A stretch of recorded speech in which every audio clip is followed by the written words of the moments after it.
A paz do Senhor Jesus. Vamos cultuar a Deus. Esta ferramenta pretende ser útil a você em seu lar. Seja você sozinho, seja você em companhia de outros irmãos ou mesmo da sua família, com a graça de Deus, a Bíblia na mão, o coração diante do Senhor, pela mediação do Senhor Jesus. E vamos usar a ferramenta para que você em casa cultue a Deus. Esta é a ordem de culto proposta para o serviço de hoje. Com a graça de Deus, teremos a pregação ministrada pelo nosso seminarista, o diácono Everton. E que todas essas partes, cada uma delas, seja útil para a tua edificação e nessa tua edificação para a adoração ao nome do Senhor. Vamos adorar a Deus? Façamos isso com esta ordem litúrgica. Vamos iniciar o nosso culto ao Senhor lendo a sua palavra. Abra, por favor, a sua Bíblia na terceira epístola do apóstolo João. É uma epístola breve, podemos considerá-la com apenas um capítulo. E neste leremos os versos 1 a 4. Terceira de João, em seu capítulo único, versos 1 a 4. Leia a palavra.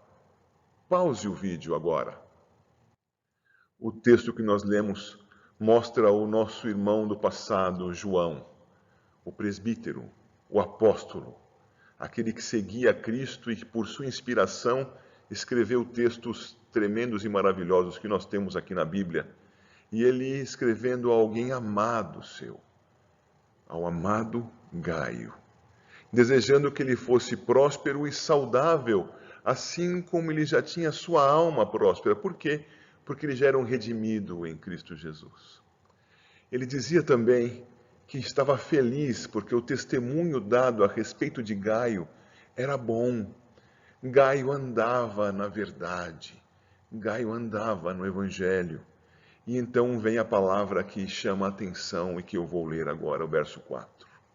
Não tenho maior alegria do que esta, a de ouvir que meus filhos andam na verdade.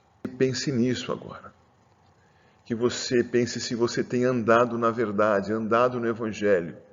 Se você tem sido motivo de alegria para a igreja. Se você tem honrado a Deus. Se você tem se alegrado nele. Confesse seus pecados. Adore a Deus. Peça o seu amparo para que você ande na verdade. Ande dando alegria àqueles que estão ao teu redor e que, como você, já foram redimidos no Senhor Jesus. Ore a Deus. Pause o vídeo agora. No início do mês de março, nós pudemos receber presencialmente na Igreja de Santo André o grupo Tris. E hoje nós vamos cantar uma música que aprendemos com ele lá nos dias 7 e 8 de março. Nosso louvor.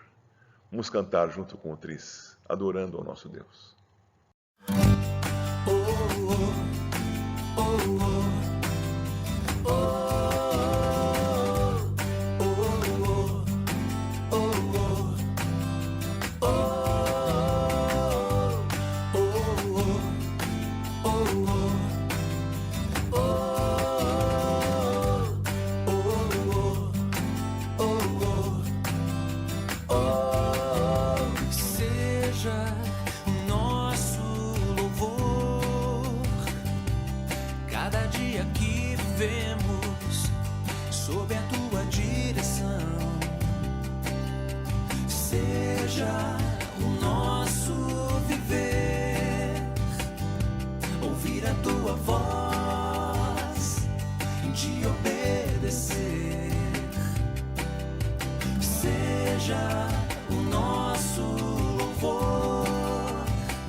Tu serás a nossa força e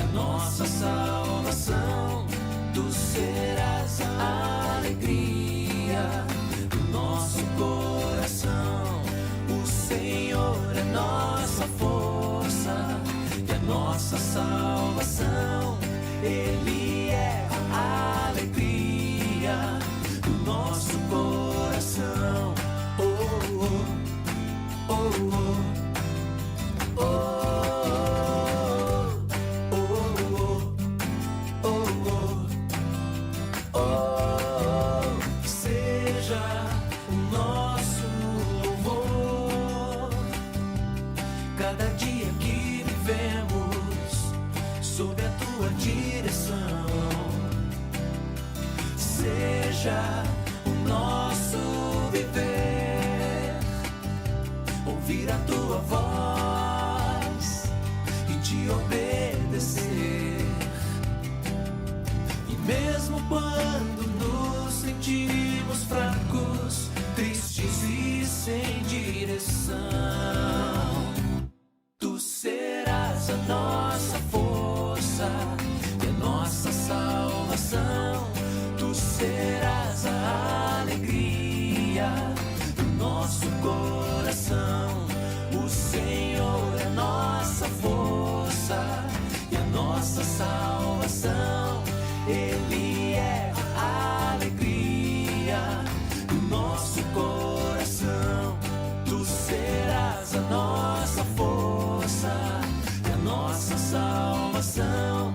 Tu serás a alegria do nosso coração. O Senhor é nossa força e a nossa salvação. Ele é a alegria do nosso coração. Oh, oh, oh, oh, oh, oh, oh, oh, oh.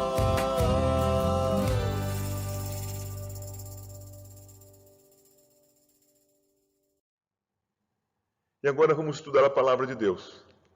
Nosso querido Everton, diácono aqui da igreja, seminarista, vai pregar a palavra do Senhor. Vamos acompanhar o texto que ele vai adotar como base para a sua pregação e, com atenção, aprender do Senhor e honrar o seu nome com este ensino. Bom dia, igreja! Eu saúdo a todos com a graça e com a paz do nosso Senhor Jesus Cristo. Hoje, domingo, dia do Senhor, é dia de cultuarmos a Deus e aprendermos da sua palavra.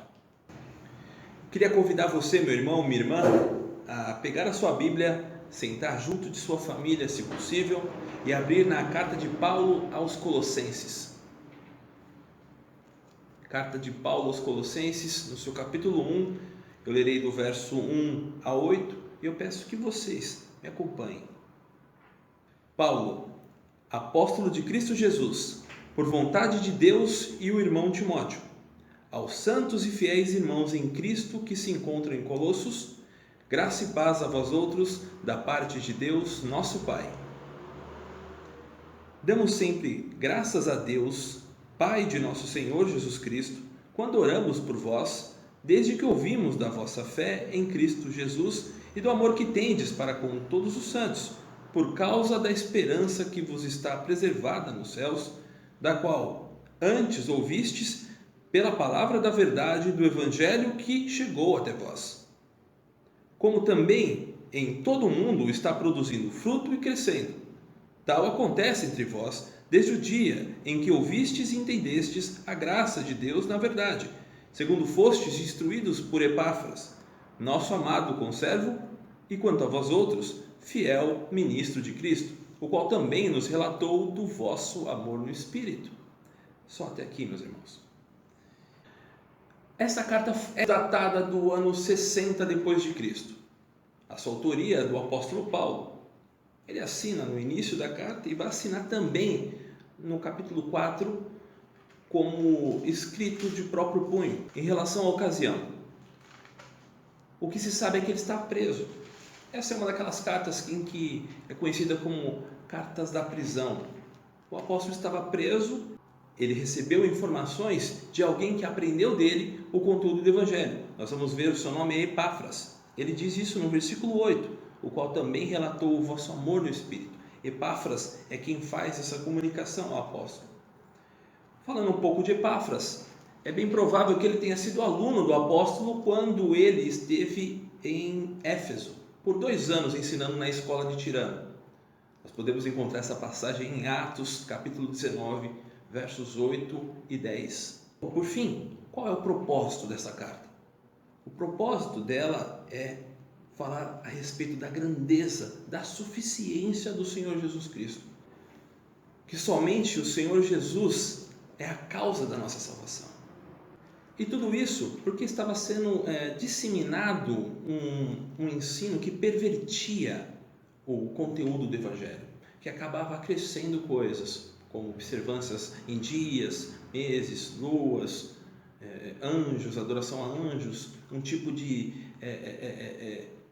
abnegação das necessidades carnais, ascetismo é conhecido, enfim, meus irmãos. Por isso Paulo, preocupado com a igreja, preocupado inclusive com aquilo que tinha ouvido de Epáfras, ele recomenda a igreja e ensina a ela que somente Cristo basta. E agora a gente volta para o texto e hoje eu quero mostrar para os irmãos aquilo que está central, latente no texto em que nós lemos, do verso 1 ao verso 8. É a gratidão a Deus pelos efeitos que o Evangelho produz na vida do crente. Produziu na vida dos colossenses e produz na vida do crente nos dias de hoje.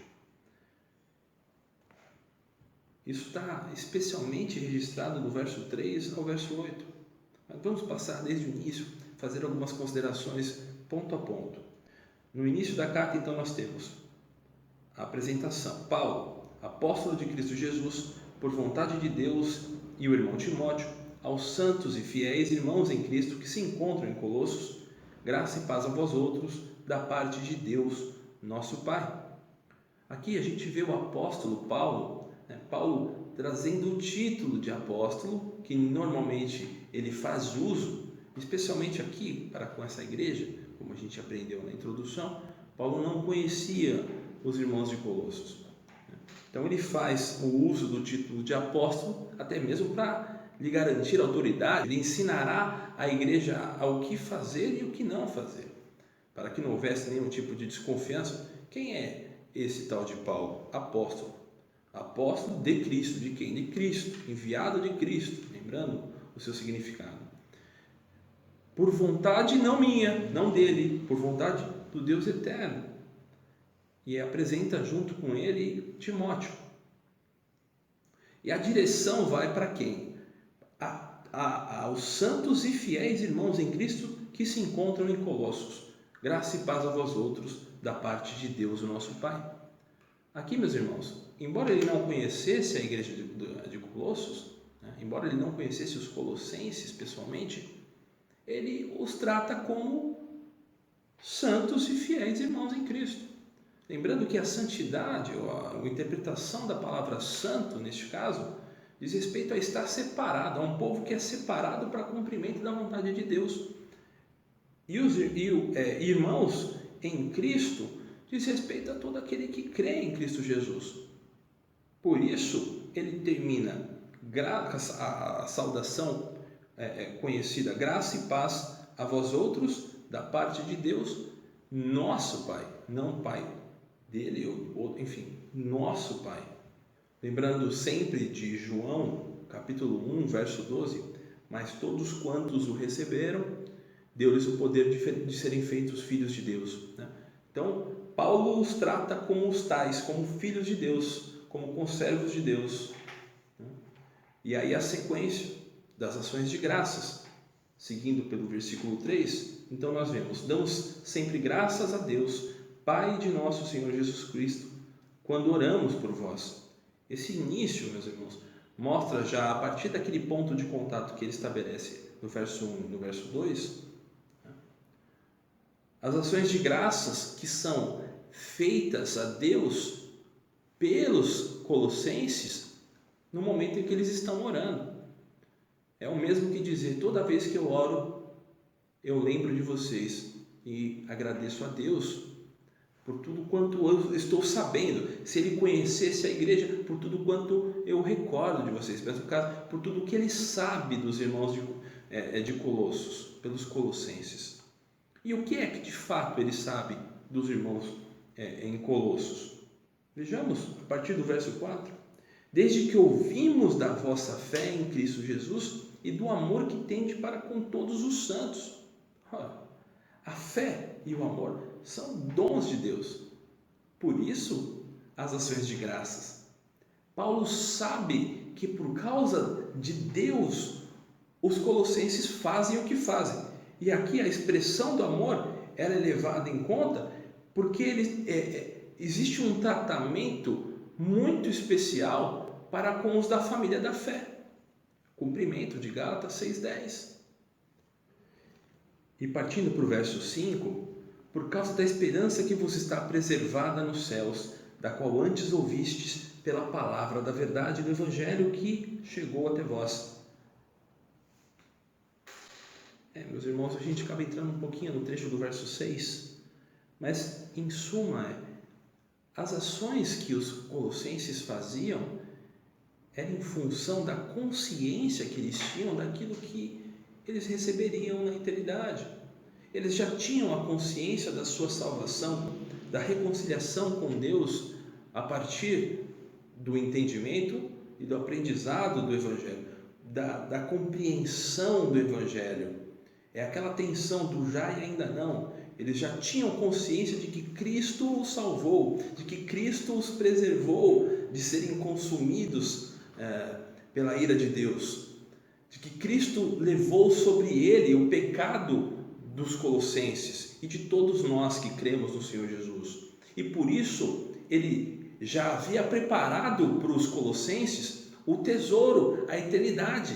Eles já aguardavam isso, ansiavam por isso. Então, nessa disposição de consciência, de entendimento, eles viviam da prática das boas obras. As ações boas, os frutos, são produzidos não como a intenção de obtermos méritos diante de Deus. Os colossenses não faziam isso na obtenção de arrazoar a Deus e dizer eu mereço a salvação, mas não, conscientes de que eles, por causa de Cristo Jesus, com a fé nele, manifestavam amor para com todos os santos. E seguindo pelo versículo 6, como também em todo mundo está produzindo fruto e crescendo, tal acontece entre vós, desde o dia em que ouvistes e entendestes a graça de Deus na verdade. Prestem atenção, meus irmãos. Desde o dia em que ouvistes e entendestes a graça de Deus na verdade, em Cristo. Cristo é a verdade. E desde o dia que eles ouviram e entenderam a maravilhosa notícia, a boa nova, o Evangelho, é que começaram a crescer e produzir os frutos. Assim como em tudo, em todo lugar. É assim que diz o versículo. E continua: segundo fostes instruídos por Epáfras, o nosso amado conservo, e quanto a vós outros, fiel ministro de Cristo. Epáfras, mais uma vez, então, é citado pelo apóstolo como sendo o pastor daquela igreja, aquele que é responsável por aquela igreja, um instrutor daquela igreja. Aquela igreja ouviu o evangelho da boca de Epáfras, e é isso que o apóstolo está dizendo. E por fim nós chegamos no versículo 8, que diz: o qual também nos relatou do vosso amor no Espírito. E para entendermos melhor o que é o amor no Espírito, eu vou fazer uso de João Calvino e das suas palavras ao comentar essa carta, quando diz assim, abre aspas: o amor espiritual é de tal natureza que não tem em vista o mundo, mas é consagrado ao serviço da piedade, tendo raiz interna, enquanto as amizades carnais dependem das causas externas. Fecha aspas. O que ele quer dizer aqui, meus queridos, é que o amor espiritual, o amor que o Espírito nos faz saber, nos faz cientes, ele tem uma relação íntima com nós mesmos, com aquilo que Deus coloca em nosso coração, com a disposição que temos de entendimento, e por isso praticamos a vontade de Deus. Não está ligado àquilo que acontece fora. Por exemplo, não é o que alguém faz alguma coisa boa para mim, então eu retribuo o favor. Não é isso. Não é a prática do bem porque aquilo vai trazer benefícios para mim. Não. é a prática do bem porque é a vontade de Deus. E é Ele que me faz saber isso. É fazer as ações guiadas, sendo instruídas, iluminadas pelo Espírito de Deus. O amor no Espírito. Pois bem, nós chegamos no fim e nós vimos aqui os efeitos que o Evangelho produziu na vida dos crentes em Colossos e da gratidão que o apóstolo Paulo manifestou em relação a isso. Bom, e a pergunta que nos vem à cabeça é: seria o Evangelho, esses efeitos que o Evangelho produziu, apenas exclusividade da igreja de Colossos? Não, né? Evidentemente que não. Eu tenho certeza que você, meu irmão, minha irmã, vocês se lembram do dia em que vocês creram no Evangelho da Verdade, no dia que vocês entenderam isso. Sabe aquele dia em que tudo fez sentido? Sabe aquele dia em que você passou a ver as coisas coloridas? Sabe quando você percebeu que você era livre de verdade? Que você poderia escolher em fazer ou não fazer? Que você discerniu aquilo que é bom e aquilo que é mal? Sabe quando você passou a fazer as coisas com amor e com gratidão a tudo quanto Deus fez por você? Para pensar nesses dias. Para lembrar desses momentos. Para lembrar daquele momento em que você chorou ao ouvir a palavra, ao ler a palavra e aquilo tocar no seu coração. Pois é, meus irmãos. Por isso eu quero convidar você a refletir a respeito disso. Como que está o seu coração? Como que está o seu coração em relação às coisas de Deus? Em relação ao Evangelho, a boa notícia, ela tem produzido os mesmos efeitos que produziram nos crentes de Colossos, de tal forma que o apóstolo Paulo deu ações de graças. Vamos trazer para mais perto aqui. Será, meu irmão, que as coisas que você tem feito, que a palavra que você tem dito, que você tem falado, será que as suas ações têm sido tão produtivas assim, e que a igreja, que o teu pastor pode dar graças a Deus pelo efeito que a salvação produz em você? Você entendeu, meu irmão, a graça de Deus, o favor imerecido, a condição em que você estava e o que Cristo fez por você? E por fim, você tem esperança da salvação? Você anela a eternidade e estar com o Senhor e viver uma vida eterna?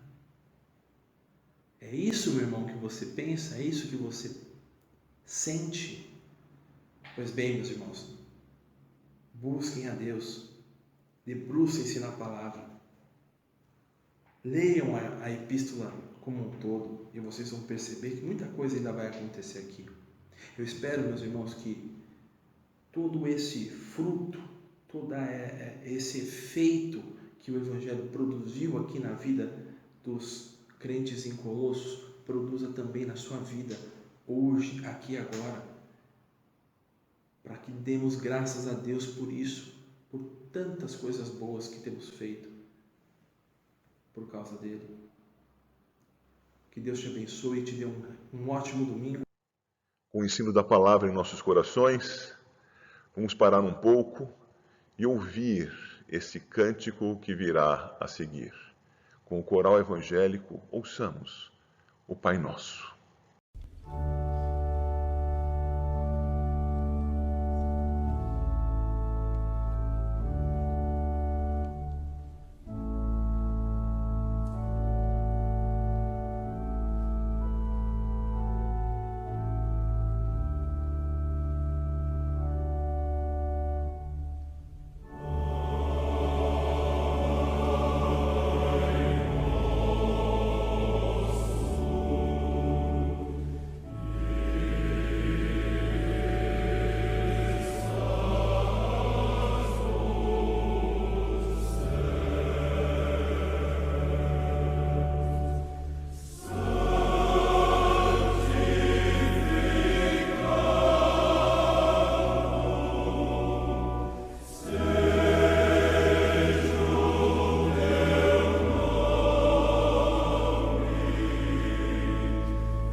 Oremos ao nosso Deus. Ó Senhor nosso Deus, nós te agradecemos pela mediação do Senhor Jesus Cristo, nosso Redentor. Te agradecemos porque em Cristo o Senhor nos separou, nos fez santos na tua presença. Te agradecemos porque em Cristo somos agraciados por ti e gozamos na tua presença de paz, paz da parte do nosso Deus, do nosso Pai. Nós te adoramos, Senhor Deus, porque isso aconteceu na instrumentalidade dos teus servos, sejam nossos pais, nossos amigos, seja pela leitura da Bíblia em particular. Um dia chegou até nós a mensagem da palavra de Deus. A tua mensagem chegou, nós a ouvimos, nós por tua graça a entendemos e nós cremos nela. E assim, Senhor Deus, tu tens transformado a nossa vida. Tens feito, Senhor Deus, com que nós andemos em fé, andemos em amor, manifestemos, Senhor Deus, porque o Senhor é fiel, esperança nas tuas promessas, esperança de que um dia estaremos contigo nos céus, vivendo eternamente na tua presença. Nós te adoramos, Senhor Deus, porque o Senhor tem feito isso conosco e com inúmeras outras pessoas ao longo da história e ao redor deste mundo. E te adoramos, Senhor Deus, porque o Senhor levantou pessoas. Repetimos, Senhor, parentes nossos, amigos nossos, até mesmo pessoas que nós nunca mais vimos, pessoas desconhecidas para nós, que vieram e nos comunicaram o Evangelho, ou mesmo lendo a tua palavra sozinhos.